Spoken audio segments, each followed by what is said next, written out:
দেশ বিদেশের ব্যবসা বাণিজ্য আর অর্থনীতির সব খবর নিয়ে আমন্ত্রণ জানাচ্ছি মেট্রোসেম বিজনেস রিপোর্টে। আস্থা ফেরাতে দুর্বল ব্যাংক বহির্ভূত আর্থিক প্রতিষ্ঠানগুলোর পুনর্গঠন চায় leasing and finance companies association. কেন্দ্রীয় ব্যাংকে সংস্কার প্রস্তাব। ভ্যাট ফাঁকি রোধে ইএফডির ব্যবহার শুরু হলো ব্যবসা প্রতিষ্ঠানে। স্থায়ী ব্যবস্থাপনার আহ্বান ব্যবসায়ীদের। ব্যয় সংকোচনের পরিকল্পনায় উন্নয়ন প্রকল্প বাধাগ্রস্ত হবে না, দাবি পরিকল্পনা মন্ত্রীর। অপচয় কমাতে হুঁশিয়ারি। এমন সব খবর নিয়েই আমাদের আজকের আয়োজন। সংকটে থাকা ব্যাংক বহির্ভূত আর্থিক প্রতিষ্ঠানের পুনর্গঠন চেয়েছে এই খাতের প্রধান নির্বাহীদের সংগঠন Bangladesh leasing and finance companies association BLFCA। কেন্দ্রীয় ব্যাংকের কাছে দেয়া এক প্রস্তাবে ওই সব প্রতিষ্ঠানে অনিয়মের সঙ্গে জড়িতদের বিচার আর আমানতকারীদের অর্থ দ্রুত ফেরত দিতে ব্যবস্থা নিতে বলা হয়েছে। একই সঙ্গে গ্রাহকদের আস্থা ফেরাতে নন ব্যাংক আর্থিক প্রতিষ্ঠানের নীতি পরিবর্তনেরও সুপারিশ করেছেন প্রধান নির্বাহীরা। ব্যাংক বহির্ভূত 33টি আর্থিক প্রতিষ্ঠান এখন কাজ করছে দেশে, যাদের বিতরণকৃত ঋণের পরিমাণ ৬৭,৮০৩ কোটি টাকা। এর মধ্যে ৯.৫ বা ৬,৪৪১ কোটি টাকাই খেলাপিতে পরিণত হয়েছে। হিসেব বলছে বকেয়া এই ঋণের অর্ধেকেরই দায় মাত্র 5টি প্রতিষ্ঠানের, যার সবগুলোর বিরুদ্ধেই অনিয়ম আর জালিয়াতির অভিযোগ আছে। হয়েছে মামলাও। এমনকি অবসায়নেরও উদ্যোগ শুরু হয়েছে পিপলস লিজিংয়ে। যদিও এ খাতের প্রধান নির্বাহীরা মনে করেন অবসায়ন নয়, প্রয়োজন পুনর্গঠন। এটা এমন না যে সবগুলাকেই করা হবে বা কোনো একটা বিশেষ একটাকে করা হবে। পিপলস লিজিং যেমন এখন তো মানে কোর্টের ইসে আছে, তো সেখানে আমরা এখনই কোনো ধরনের সিদ্ধান্ত নিতে পারবো না, বাট তার বাইরেও আরও 3-4টা আছে। আমরা বলেছি যে কোনো একটা প্রতিষ্ঠানকে প্রথমে আমরা হয়তো উদাহরণস্বরূপ নিয়ে সেখানে হয়তো কিছু আমরা ডেটকে ইকুইটিতে কনভার্ট করা, ডিপোজিটরের টাকাটা একবারে দিতে না পারলে within 24 months to 36 months instalment base দেয়া, এবং সাথে নতুন ইনভেস্টর নিয়ে সেখানে আমরা ওইগুলোকে আবার রিক্যাপিটালাইজ করা। 1993-এর আর্থিক প্রতিষ্ঠান আইনের আওতায় এসব প্রতিষ্ঠান পরিচালিত হয়, যা সম্প্রতি সংশোধনের উদ্যোগ নেওয়া হয়েছে, যেখানে লিজিংয়ের বদলে আর্থিক প্রতিষ্ঠান হিসেবে নিজেদের নামকরণের প্রস্তাব জানিয়েছেন প্রধান নির্বাহীরা। একই সঙ্গে আমানত সংগ্রহে নতুন উৎস তৈরিরও সুপারিশ করা হয়েছে। হিসেব বলছে বর্তমানে ব্যাংক বহির্ভূত আর্থিক প্রতিষ্ঠানগুলোর 45% তারল্য সংগ্রহ করা হয় সাধারণ বিনিয়োগকারীদের থেকে, 17.5% আসে মূলধন থেকে, বাকিটা ব্যাংক থেকে ঋণ নেওয়া হয়। NBFI গুলা যে লং টার্ম ফাইন্যান্স করবে তার জন্য যে মেইন যে বিষয়টা দরকার, যে long term source of fund which is in the form of bond market বাংলাদেশে যেহেতু ডেভেলপ হয় নাই, যার ফলে দেখা যাচ্ছে যে আমরা এখনো শর্ট টার্ম ডিপোজিট অথবা ব্যাংক বোরিং এর উপরে ডিপেন্ডেন্ট থাকছি। তো সেটার জন্য আমরা কাজ করছি। বর্তমানে ব্যাংক বহির্ভূত আর্থিক প্রতিষ্ঠানগুলোতে সব মিলে গ্রাহক আছে 2,55,000-এর মতো, যাদের বড় অংশই প্রাতিষ্ঠানিক। সৌরভ রহমান, বিজনেস রিপোর্ট, মাছরাঙা টেলিভিশন। ব্যবসা প্রতিষ্ঠানে ইলেকট্রনিক ফিসকাল ডিভাইস বা ইএফডির ব্যবহার শুরু হলো। জাতীয় রাজস্ব বোর্ড বলছে এর মাধ্যমে ভ্যাট সংগ্রহের অনিয়ম দূর হবে। একই সাথে অটোমেশনের আওতায় আসবে ব্যবসা প্রতিষ্ঠানগুলো। মঙ্গলবার NBR-এর মিলনায়তনে ইএফডির আনুষ্ঠানিক উদ্বোধন হয়। সরকারের এমন উদ্যোগকে স্বাগত জানিয়েছে দোকান মালিকরা। সেই সাথে কিছুদিন পর পর প্রযুক্তি পরিবর্তন না করে ইএফডির ব্যবহার স্থায়ী করার আহ্বান জানিয়েছেন তারা। ইমতিয়াজ হাসানের রিপোর্ট। চেইন শপ এবং ব্র্যান্ড শপ ছাড়াও অসংখ্য ডিপার্টমেন্টাল স্টোর রয়েছে দেশে। বাংলাদেশ দোকান মালিক সমিতির হিসেবে এমন দোকান বা ক্ষুদ্র ব্যবসা প্রতিষ্ঠানের সংখ্যা প্রায় 54 লাখ, যাদের কাছ থেকে ভ্যাট সংগ্রহ করাই একটি বড় চ্যালেঞ্জ জাতীয় রাজস্ব বোর্ডের জন্য। কেননা এসব প্রতিষ্ঠানের লেনদেনের সঠিক তথ্য পাওয়া যায় না। অনেক ক্ষেত্রে ব্যবসায়ীরা ভোক্তাদের কাছ থেকে ভ্যাটের টাকা কেটে রাখলেও তা জমা দেয় না সরকারি কোষাগারে। এমন পরিস্থিতিতে ভ্যাটের অনিয়ম বন্ধে ইলেকট্রনিক ফিসকাল ডিভাইস বা ইএফডির ব্যবহার শুরু হলো দেশে। ইএফডি হলে আমাকে ডোর টু ডোর যে চেক করতে হবে, রিয়েল টাইম ট্রানজ্যাকশন যেটা হবে সেই ট্রানজ্যাকশনের প্রেক্ষিতে যে ভ্যাটটা সেবা গ্রহণকারী পরিশোধ করলো সাথে সাথে সেই ভ্যাটটা আমার অ্যাকাউন্টে এসে জমা হবে। আমার স্ক্রিনেও সেটি আমি দেখতে পাবো বা আমার সিস্টেমের মধ্যে থেকে সিস্টেম থেকে আমি সেটা দেখতে পাবো।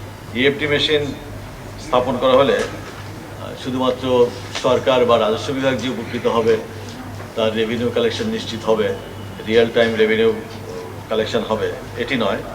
ব্যবসা প্রতিষ্ঠানগুলো কিন্তু তাদের হিসাব নিকাশ, বিক্রির হিসাব নিকাশ বা ব্যবসার হিসাব নিকাশ সঠিকভাবে সংরক্ষণ করতে পারবে এই মেশিনে। প্রাথমিকভাবে পাইলট প্রকল্পের আওতায় ঢাকা ও চট্টগ্রামে 100 ইএফডি স্থাপন করা হয়েছে। এনবিআর জানায়, ডিভাইসগুলোর কার্যকারিতা পরীক্ষা নিরীক্ষা করে আগামী 3 মাসে সারা দেশে আরও 1000 ইএফডি বসানো হবে। 2021 সালের জুন মাস নাগাদ 1 লাখ ইএফডি স্থাপনের পরিকল্পনা রয়েছে সংস্থাটির। তবে শুধু ডিভাইস বসালেই হবে না, কর প্রদানে উৎসাহিত করতে হবে ভোক্তাদেরও। এজন্য করদাতাদের পুরস্কার প্রদানের ব্যবস্থাও রেখেছে এনবিআর। কাস্টমারও ভ্যাট দিতে চায় না, দোকানদারও কাস্টমারকে একটা সুযোগ দিতে চায়। ভ্যাটের এক্সেস টাকাটা না দিয়ে যদি তাকে পণ্য সেল করতে পারে, তাহলে তার দোকানে লোক বেশি আসবে। সেই জন্য এই ক্ষেত্রে আমাদের দুটো জিনিস দরকার হবে। একটা হলো আমাদের ভিজিলেন্স, 2 নম্বর হলো যে মোটিভেশনাল বিভিন্ন অ্যাক্টিভিটিস নিতে হবে, আমাদের জানি আমরা নেব। তার ভিতরে আমরা এই ইএফডি কার্যক্রমের সাথে বা ইএফডি মেশিনের কার্যক্রমের সাথেই একটা যুক্ত করে দিয়েছি, মোটিভেশনাল একটা জিনিস যুক্ত করে দিয়েছি। আমরা একটা পুরস্কারের ব্যবস্থা রাখছি, লটারির ব্যবস্থা রাখছি, যে ইএফডি মেশিনে যে ক্রয় করবে অটোমেটিক সেই কাস্টমারের গ্রাহকের টেলিফোন নাম্বারটা আমাদের এখানে সেভ হবে এবং মাসের শেষে আমরা লটারির মাধ্যমে কিছু গ্রাহককে কিছু ইনসেন্টিভ দেব। এর আগে কিন্তু আমাদের ইসিআর মেশিন ছিল, ইসিআর মেশিন দিয়ে আমরা কাজ চালাতাম। এখন আবার নতুন করে ইএফডি মেশিন এসছে, তাতে আমাদের কোনো আপত্তি নেই। আমরা কিন্তু বারবার টেকনোলজি পরিবর্তন করলে আমাদের এক ধরনের সমস্যা হয়, ব্যবসায়ীদের সমস্যা হয়। সেই ক্ষেত্রে আমরা অনুরোধ করব যাতে ইএফডি মেশিনটাকে স্থায়ী করা হয়। ইএফডি স্থাপনের ফলে ব্যবসা প্রতিষ্ঠানের প্রতিটি লেনদেন জাতীয় রাজস্ব বোর্ডের সাথে ভেরিফিকেশনের মাধ্যমে সম্পন্ন হবে। ইমতিয়াজ হাসান, বিজনেস রিপোর্ট, মাছরাঙ্গা টেলিভিশন। করোনার কারণে উন্নয়ন প্রকল্পে অপ্রয়োজনীয় খরচ কমিয়ে সাশ্রয়ের পথে হাঁটছে সরকার। এতে উন্নয়ন প্রকল্পের প্রয়োজনীয় ব্যয় বাধাগ্রস্ত হবে না বলে জানিয়েছেন পরিকল্পনা মন্ত্রী এম এ মান্নান। একই সাথে সব ধরনের ব্যয়ের ক্ষেত্রে অপচয় প্রশ্রয় দেওয়া হবে না বলেও সতর্ক করে দিয়েছেন তিনি। জাতীয় অর্থনৈতিক পরিষদের নির্বাহী কমিটি একনেক বৈঠক পরবর্তী সংবাদ সম্মেলনে তিনি এসব কথা বলেন। প্রধানমন্ত্রী শেখ হাসিনার সভাপতিত্বে অনুষ্ঠিত একনেক বৈঠকে 2570 কোটি টাকা ব্যয়ে 5টি প্রকল্পের অনুমোদন দেওয়া হয়েছে। গ্রামীণ জনগোষ্ঠীর জীবনমান উন্নয়ন এবং আয় বৃদ্ধির লক্ষ্যকে সামনে রেখে 10টি বিশেষ উদ্যোগ নিয়েছে সরকার। আমার বাড়ি আমার খামার, আশ্রয়ন, ডিজিটাল বাংলাদেশ, কমিউনিটি ক্লিনিক সহ এসব উদ্যোগের কথা জানাতে একটি প্রকল্প হাতে নেওয়া হয় 2018 সালে, যার পরিধি আরও বাড়িয়ে প্রকল্পের প্রথম সংশোধনী অনুমোদন দেওয়া হয়েছে একনেক সভায়।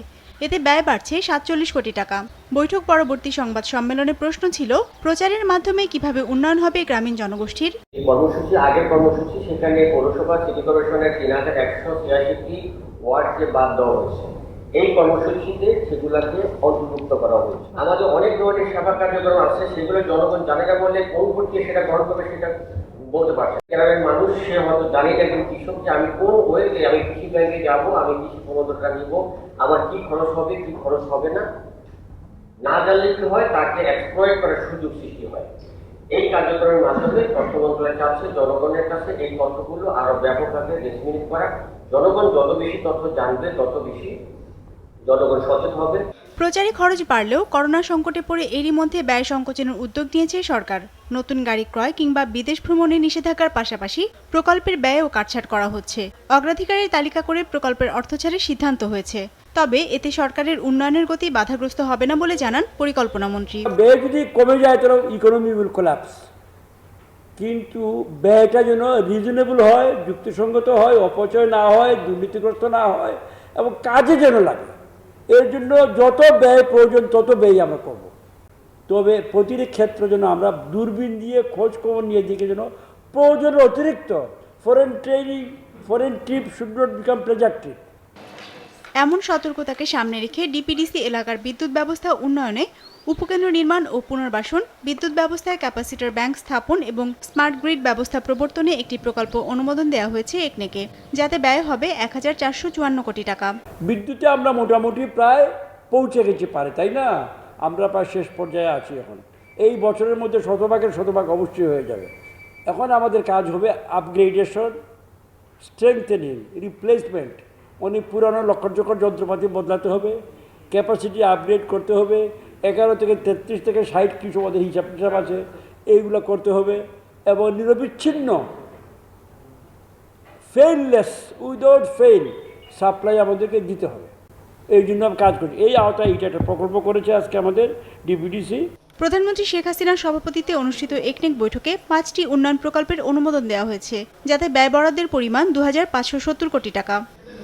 হিরজুন মীরা, বিজনেস রিপোর্ট, মাছরাঙা টেলিভিশন।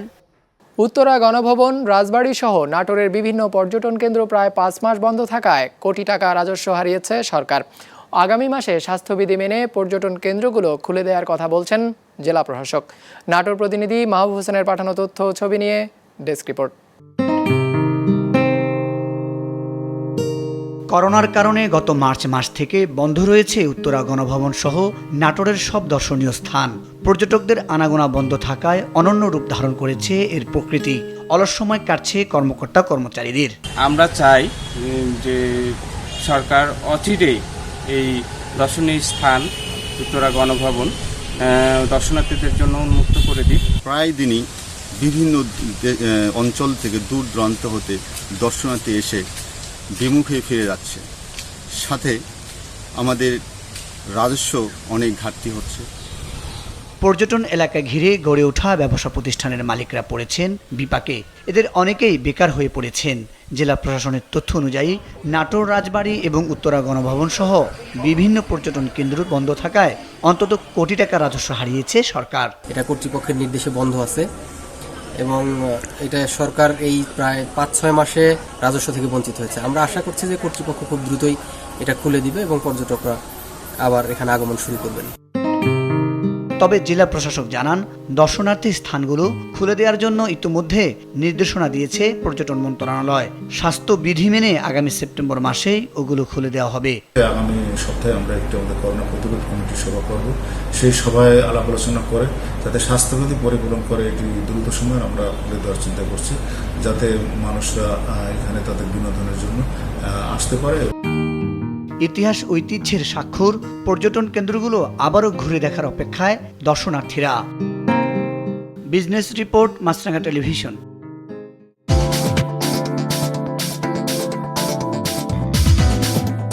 ইতিবাচকভাবে দিন শেষ করেছে ঢাকা স্টক এক্সচেঞ্জ। সার্বিক সূচক ডিএসএক্স 19 পয়েন্ট বেড়ে দাঁড়িয়েছে 4781-তে। মোট লেনদেন হয়েছে 786 কোটি টাকার। হাত বদল হওয়া শেয়ার ও মিউচুয়াল ফান্ডের মধ্যে দর বেড়েছে 137টির, কমেছে 172টির দর, আর অপরিবর্তিত রয়েছে 48টির দর। এবার বাজার নিয়ে বিশ্লেষণ শুনবো শান্তা অ্যাসেট ম্যানেজমেন্ট লিমিটেডের। ইনভেস্টরদের প্রফিট বুকিং টেন্ডেন্সি এবং ইনভেস্টরদের কিছুটা কনফিডেন্স রেগুলেটরদের উপরে তার কারণে আমরা আজকে গত কয়েকদিনের মতো মার্কেটে সারাদিন ইন্ট্রাডে সুইং দেখতে পেয়েছি। সারাদিনই মার্কেটে অনেক ভোলাটিলিটি প্রিভেইল ছিল, যদিও দিন শেষে মার্কেট 20 পয়েন্ট বেড়ে 4781 দাঁড়িয়েছে। আমরা এর প্রভাব টার্নওভারও লক্ষ্য করেছি। টার্নওভার দিন শেষে 60 কোটি বেড়েছে। টার্নওভার গতকালকে থেকে আজকে 786 কোটি দাঁড়িয়েছে। টার্নওভারের মধ্যে আমরা গত কয়েকদিনের মতোই ফার্মা সেক্টরের একটি প্রাধান্য দেখতে পেয়েছি। ফার্মা সেক্টর টার্নওভারের 22% কন্ট্রিবিউট করেছে। এছাড়া অন্যান্য উল্লেখযোগ্য সেক্টরের মধ্যে ইঞ্জিনিয়ারিং, টেক্সটাইল, ব্যাংক সেক্টরের প্রাধান্য দেখতে পাওয়া গেছে। এই 3 সেক্টর থেকে মোট আরো প্রায় 23% কন্ট্রিবিউশন ছিল। টোটাল এই 4 সেক্টর থেকে আজকে টার্নওভারের 45% কন্ট্রিবিউশন ছিল। এই টার্নওভারের মধ্যে আমরা ফার্মা সেক্টর থেকে দেখতে পেয়েছি 6টি স্টক টপ 20-তে স্থান করে নিয়েছে। এছাড়া ইঞ্জিনিয়ারিং, টেক্সটাইল এবং ব্যাংক থেকে আরো 7টি স্টক টপ 20-তে স্থান করে নিয়েছে। বায়ার্ন মিউনিখের উয়েফা চ্যাম্পিয়ন্স লিগ জেতার খবরটি এখন সব ফুটবল প্রেমীরই মুখে মুখে। অপরাজিত চ্যাম্পিয়ন হয়ে জার্মান ক্লাবটি ইউরোপিয়ান চ্যাম্পিয়ন্স লিগ থেকে আয় করেছে প্রায় 850 কোটি টাকা। শিরোপা না পেলেও আয় ভালো হয়েছে পিএসজিরও। ইউরোপিয়ান চ্যাম্পিয়ন্স লিগের প্রাইজ মানির খবর জানাবো ডেস্ক রিপোর্টে। ইউরোপীয় ফুটবলের রাজত্ব ফিরে পাওয়ার তৃপ্তি নিয়ে বিশেষ বিমানে লিসবন থেকে মিউনিখে পৌঁছেছে জার্মানির ক্লাব বায়ার্ন মিউনিখ। বিমানবন্দরেই তাদের লাল গালিচা সংবর্ধনা জানান বাভারিয়ান রাজ্যের প্রধানমন্ত্রী। পর্তুগাল থেকে বায়ার্ন শুধু সম্মান নিয়েই ফেরেনি, ফিরেছে কারি কারি টাকা নিয়ে। সেই টাকার পরিমাণটা শুনলে অবাক হবেন অনেকেই।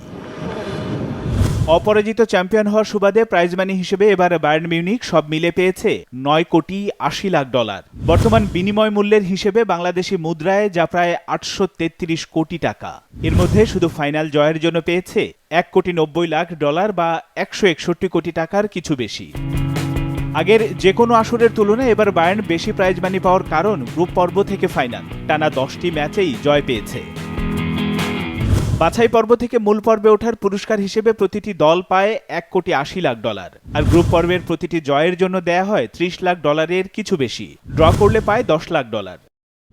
এরপর গ্রুপ পর্বের বাধা ডিঙিয়ে টুর্নামেন্টের শেষ 16তে উঠতে পারলেই ক্লাব অ্যাকাউন্টে চলে যায় $1,10,00,000 আর কোয়ার্টার ফাইনাল নিশ্চিত করা 8 দল প্রাইজ মানি হিসেবে পেয়েছে $1,20,00,000 বা 102 কোটি টাকা। টুর্নামেন্টের সেরা 4-এ ওঠা প্রতিটি দলের জন্য অর্থ পুরস্কারের পরিমাণটা $1.5 কোটি কাছাকাছি আর আসরের রানার আপ দল পায় $1,80,00,000 বা 153 কোটি টাকা। সব মিলে চ্যাম্পিয়ন্স লিগের এবারের আসরের প্রাইজ মানির পরিমাণ ছিল $35 কোটি অর্থাৎ 3,000 কোটি টাকারও বেশি। মর্যাদার বিচারে বিশ্বকাপের পরের অবস্থানে ধরা হয় এই চ্যাম্পিয়ন্স লিগকে। তবে প্রাইজ মানির হিসেবে বিশ্বকাপের অনেক ওপরে ইউরোপীয় ক্লাব ফুটবলের এই আসর। তাই তো শুধু মর্যাদার জন্য নয়, মোটা অঙ্কের প্রাইজ মানির জন্য চ্যাম্পিয়ন্স লিগের টিকিট পেতে চেষ্টার কমতি রাখে না ইউরোপের প্রায় সব দেশের ক্লাবগুলো। আবু সাদাত, বিজনেস রিপোর্ট, মাছরাঙা টেলিভিশন। দর্শক, আমাদের যে কোনো পর্ব নিজেদের সুবিধাজনক সময়ে দেখতে সাবস্ক্রাইব করুন বিজনেস রিপোর্টের অফিসিয়াল ইউটিউব চ্যানেল। ফেসবুক পেজে লাইক দিয়ে আপডেট থাকুন ব্যবসা বাণিজ্যের আলোচিত সব ঘটনা সম্পর্কে। আর আপনাদের মতামত জানান ইনবক্সে। আজ এটুকুই, বিদায় নিচ্ছি, ভালো থাকবেন।